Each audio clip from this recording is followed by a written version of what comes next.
তুমি নৌকা নিয়ে প্রতিদিন পদ্মা নদীতে নামো। একদিন জালে মাছ বেশি পড়ে, আরেকদিন কম পড়ে। তোমার মাথা আর ঠান্ডা হয় না। প্রতিদিন জাল নিয়ে বাসায় আসো। প্রতিদিন ঘুমাতে যাওয়ার আগে চিন্তা করো, পদ্মা নদীর সব মাছ আজকেও ধরতে পারিনি। পরের দিন আবার ঘুম থেকে ওঠো, আরো বড় জাল কিনো।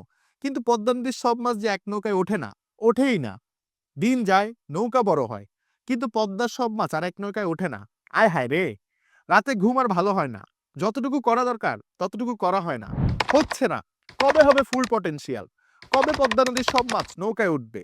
কবে শান্তির ঘুম ঘুমাবো?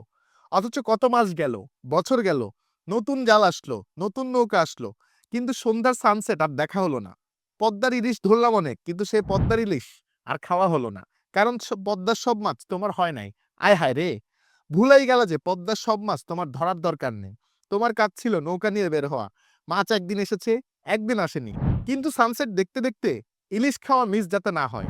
জাল বড় হচ্ছে, নৌকা বড় হচ্ছে, কিন্তু শান্তির ঘুম ঘুমাইতে পদ্মার সব মাছ তোমার ধরার দরকার নেই। চলো পদ্মায় ডুব দেই। সো পড়ছিলাম প্যারানাই বই থেকে, লিখেছেন মাশফিকি নাম তুর্য।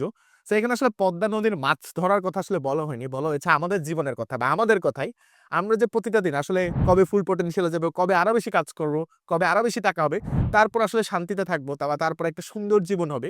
সেই যে হাহাকার বা সেই যে আসলে ইঁদুর দৌড়, সেই গল্পটাই কিন্তু তিনি আসলে পদ্মা নদীতে মাছ ধরার গল্প দিয়ে আসলে বুঝিয়েছে।